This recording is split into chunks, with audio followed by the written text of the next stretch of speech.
Then I want to tell you two other things that maybe don't fit, but they belong here.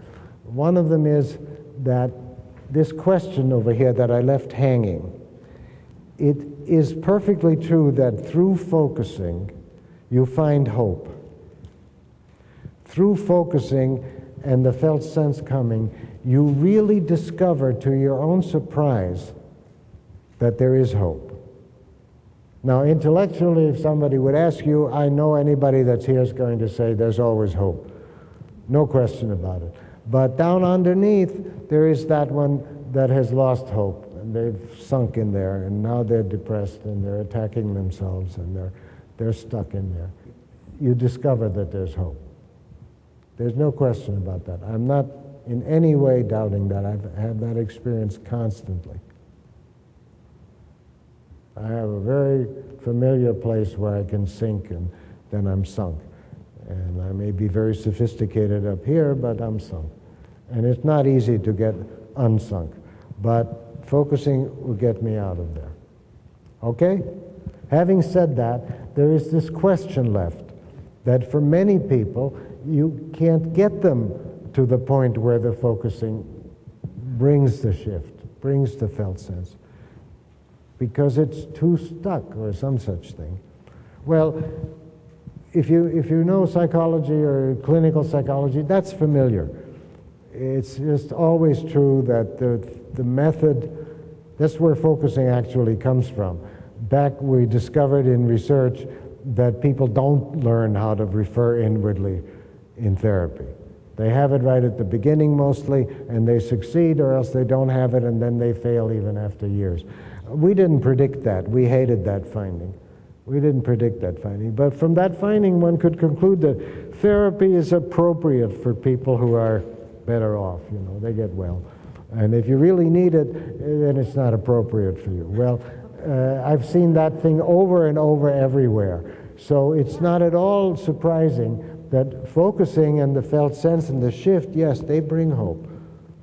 But then there are the people that you've tried to drag there, and they don't go there. And you've done everything you could about that. So that was the way I heard that question. So then I say, well, what do I know for that? And I know two things for that. One of them is my turtle story. I had this lady, and her dream, awful dream, was there was this sick turtle. And it was walking down the road with its entrails hanging out and trailing behind her. So feel that for a minute, but don't feel it too long. So I worked with her, and I did the things that I do with dreams, which, you know, because it's a turtle, so that means something or other, and then, you know, the dream is translating her problem into turtleness. So what's a turtle to you? And then what did you see visually, and what did the road look like, and where is the road like that in your experience, and all these regular things that I do. And nothing moved.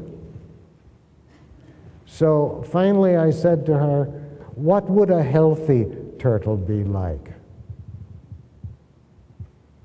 And she said, a healthy turtle? A healthy turtle? A healthy turtle? So then that was good, and I said, stay with that, feel that, you know, have that, and we were successful. And that's pretty much what I want from a dream, is that kind of real change. And so that was very good. And then what hardly ever happens to me, as I'm in the middle of the dream with the next person down, she suddenly says, I have to tell everybody, I'm sorry to interrupt, I have to tell everybody my turtle is standing on her hind legs, and she's dancing. So ever since then, I know that even though I get that kind of positiveness from the dream, that's how I like it. I wanted her to discover that the road was the spot in the road was the one place that her father actually listened to her when she was littler. I wanted her to discover that turtles are these things that bring this positive thing.